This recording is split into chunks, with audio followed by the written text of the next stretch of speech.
Suspension bridges and skyscrapers are marvels of modern engineering. But some of the world's most impressive constructions are hundreds of years old. At the turn of the last century, a discovery was made in South Africa's province, Mpumalanga, and the implications of this discovery would change Africa's history as we know it. If you travel across the Mpumalanga escarpments, you'll see that there are thousands and thousands of stone-walled circular structures and stone-wall lines, and those represent a society that was an intensive farming community which built extensively in stone. The stone walling isn't in itself particularly unique in African societies, but what makes them unique is that these are not only stone walled, but they involve massive systems of stone terracing. So that these communities have taken the land and they've remodeled it by building terraces in order to make it more effective farming land. It's the biggest intensive farming site anywhere in southern or eastern Africa. These settlements were spread from Lydenburg to Carolina and Mpumalanga province, but historians only took notice of them much later from when they were discovered. They were noticed, from the 19th century onwards, but academics and researchers really started to take them seriously from about 1918 onwards, when the first studies were done. Some work was done in the 30s, but they were by and large neglected until the 1950s and 60s, when archaeologists started to do some quite intensive research on them, and established at that point that these were the remnants of African societies that had lived in the area and whose descendants to some extent still lived in the area. Huge controversy raged as to who built these sites. But at the same time as you had this academic tradition of research, you had a kind of alternative popular version of research, which took its premise that these were not built by Africans. They couldn't possibly be built by Africans because they were stone-walled.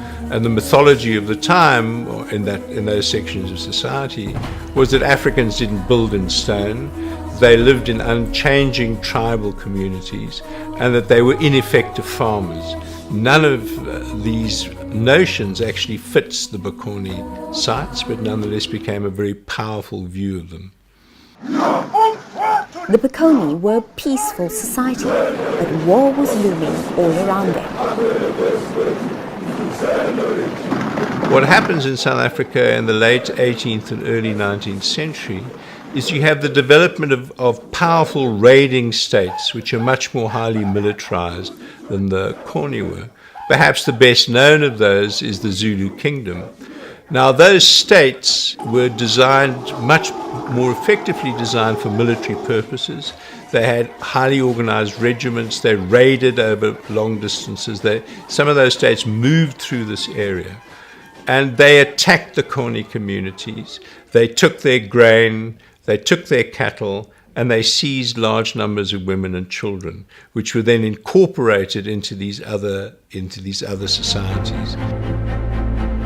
The Bokoni had to flee because of their densely populated settlements that were rich in food, but they did leave something incredible behind. Yes, well, part of what's remarkable about these sites is that we have the most abundant stone engraving sites anywhere in southern Africa which are connected to these. And what they are, if you look at them, is that they're stones on the ground which have elaborate patterns carved into them. They tend to be circular patterns, and then they're trails that look almost like tails. But in fact, once you look at these sites from the air, and what's being carved on these rocks is images of the settlements and these paths running between them.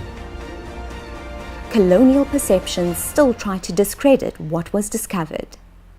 From very early on, it was clear to archaeologists and to other social scientists and historians that these were African sites representing an African past. But all over Africa, colonial perceptions of Africa has been that it's a static and unchanging continent. So whenever colonial societies have discovered evidence of a dynamic past, they've tended to assume that this must be the work of outsiders. So everything from the Zimbabwe ruins to the Benin bronzes to the pyramids have tended to be dismissed by this school of thought as non-African and coming from outside. It shows that African societies were capable innovators and builders of amazing structures. But what have we learned from this? Part of what it shows is, what's most striking about it is it gives us a window into the way in which African societies lived prior to 1800. And there's a very common assumption that African societies were not very effective farmers. They tended to practice fairly rudimentary forms of agriculture. They were highly mobile, they moved around, they used soil until they had exhausted its potential. Now this completely gives the lie to that set of ideas. These are communities which developed over long periods of time. These stone-walled terrace systems took generations to build, and the agriculture that was practiced within them was long-term and intensive. One has to wonder if the architects of these great ancient settlements knew the cultural and historical significance that their creations would have on modern history. Marveling at its imposing beauty and learning of the historical events that transpired hundreds of years ago, one can only hope that these structures can endure forever, as they are an important part of human history.